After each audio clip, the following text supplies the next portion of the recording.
Okay, our last little video. I apologize for having to do this video in 3 parts. The first part I just totally messed up and like I said, I hit the board and it went weird.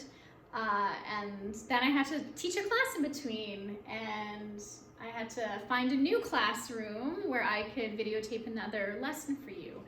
So I do remember the days before COVID when I could actually just be in my normal classroom and deliver this to a group of students and we could have a discussion. But instead today I found 3 different classrooms that were empty that I was able to sneak into and film some stuff for you. So it's been a little hectic. But our last person for this theory, B.F. Skinner, I kind of introduced him a little bit in the last video. Like I said, he is going to be the behavioralist psychologist that studies the second type of conditioning, which is operant, which is for behaviors we can control. So basically for him, and if you go to any intro psych course, you're going to learn a lot about him. He's probably one of the most influential psychologists kind of all time. But his big idea was that all behavior is learned. Okay, so all 3 of the guys we just looked at were behaviorists. This idea that they believe to only study observable behavior of a person or animal. This idea they believe the environment dictates behavior and that everything we do is learned. So he's the second type of conditioning, so different from Pavlov and his dogs, which was classical conditioning, different from Watson and the baby Albert experiment, which was also classical conditioning because they were conditioning an involuntary response like fear or drool. He was about voluntary conditioning. So he would be the theory behind when the bell rings, why we all get up and leave the classroom. Why when the lights go off at a movie theater, we stop talking. When someone says our name, why we're conditioned to turn around and look. And he would argue that voluntary behavior has been conditioned through reinforcement and punishment. And these are 2 terms that when we do the unit on learning, we are going to explore the idea of reinforcement and punishment in so much detail. But the general idea is when you reinforce a behavior, another way to say reinforcement is reward, the behavior is likely to repeat. And when you punish a behavior or have a consequence for behavior, the behavior is less likely to happen again. So most of the way you learned manners from your parents is probably reinforcement and punishment. When you said please and thank you, your parents would reinforce you as a child. So they might say, oh, that's so polite, or they might give you a treat, or they might just smile. Smiling's a reinforcement. It feels so good to have my mask off. I just taught a history class with a mask on, and I'm happy and I'm smiling. But all of those are types of reinforcement. And when you reinforce a behavior, it's going to be likely to happen again. So your parents reinforced good manners in you by teaching you to say please and thank you. And so when you went to kindergarten, you probably said please and thank you because you assumed if your parents reinforce it, your teacher will also reinforce it. So a lot of how we learn social behavior is through reinforcement. If you came to class and I said, oh, I love your sweater, you look beautiful today, a compliment's a reinforcement. You are likely to wear your sweater again. If I said, oh my goodness, that sweater is horrible, you might be less likely to wear it again, okay? Punishment is anything that will lessen a behavior. So punishment might be like a spanking, or in tests on animals, sometimes it's an electric shock, which makes me sad because I love animals. But it might be something like your friend's not inviting you out. It might be social isolation. It might be someone giving you a dirty look. Okay, so if you do something and your friends get mad at you and they don't include you, you might be less likely to do that behavior again. So he argued through reinforcement and punishment, you could shape anyone into anything. And he actually suggested, he did a lot of studies with children, and he said if we learned how to reinforce properly as parents and teachers, we wouldn't have to really punish ever. That reinforcement's so much more powerful. But when we do that unit, we'll talk about why reinforcement generally is better than punishment at changing a behavior. So this was his big idea. For any voluntary behavior, you do it because you've been reinforced or punished.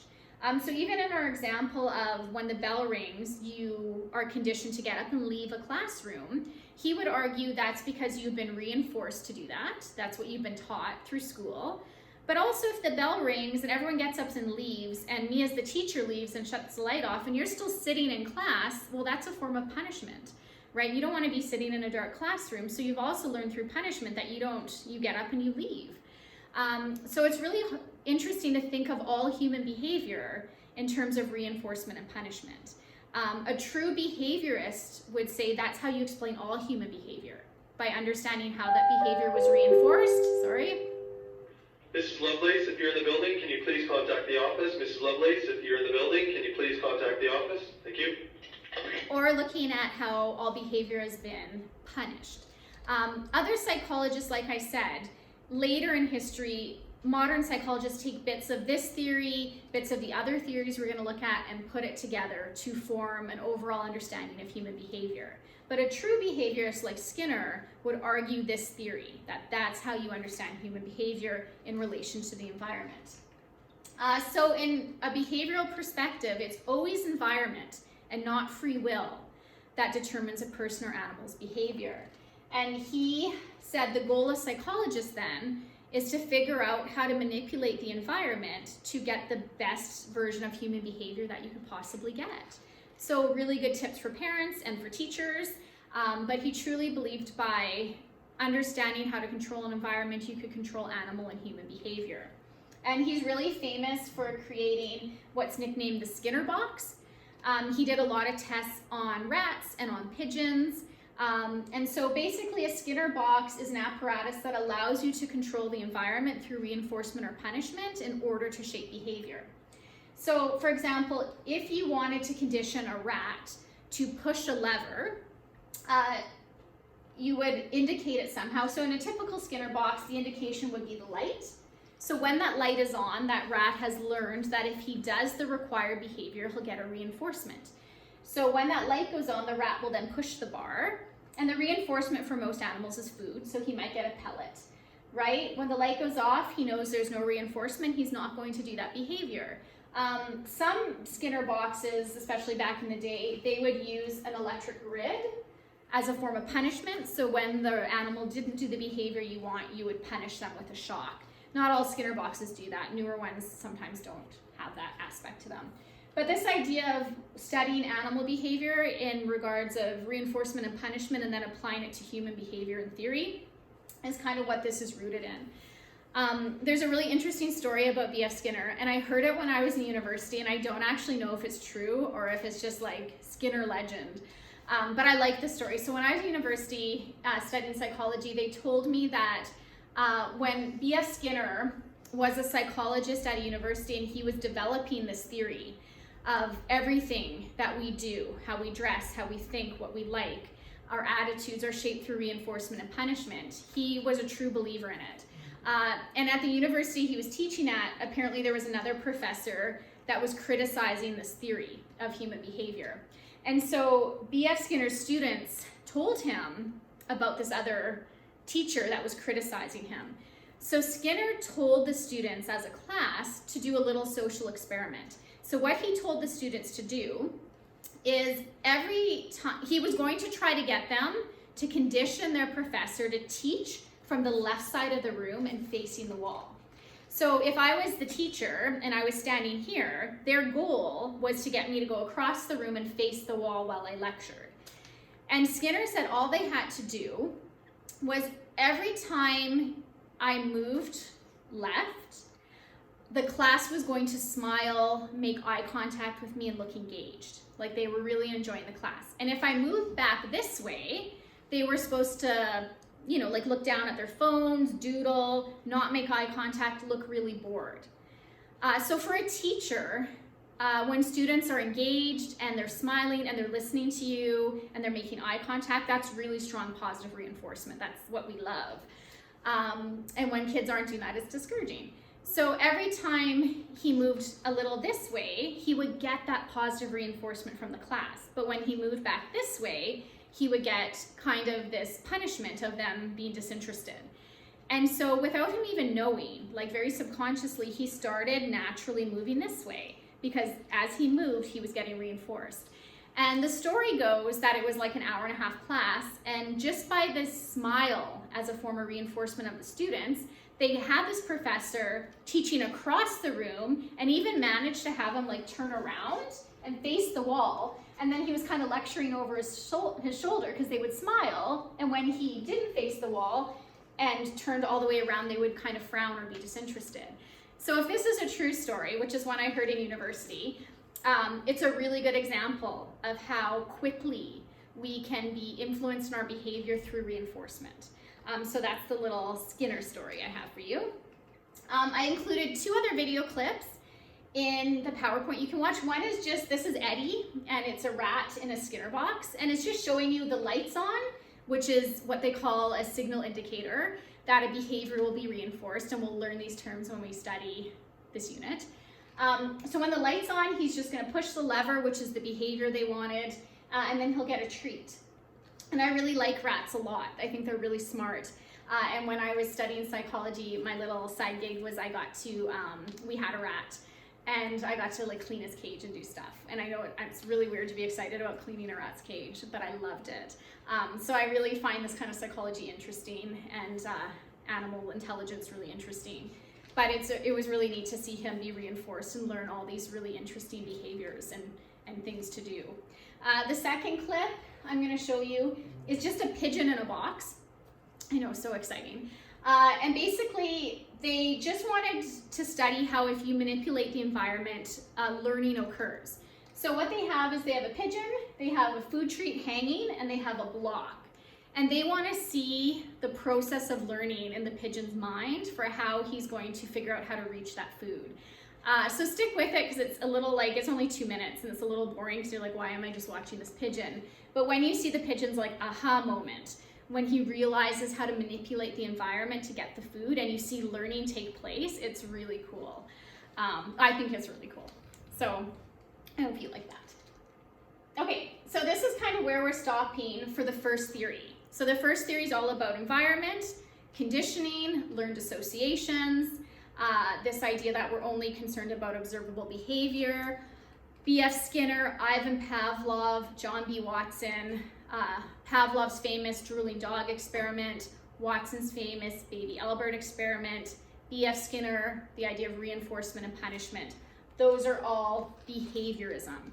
Those are like the key players and the main ideas of this perspective. Next class, we're going to look at the psychodynamic perspective, which is super interesting. We'll probably spend 2 classes looking at that. And then we're going to look at the humanistic approach. With each part, I'm going to assign a small assignment. So we've done kind of the theory behind part 1. And you'll see in the lesson, I attached an assignment. So it's a very simple assignment, but it actually is kind of hard. So I know. It's simple in the sense that all you are making is a list. So there's not a lot of writing necessary, but forming the list is going to get you to really think about conditioning. So what I want you to do, you'll see it in your handout, is I want you to think about this idea of pairing 2 unrelated things together over and over again until they become associated with each other and you create a learned association. This is all around you every day.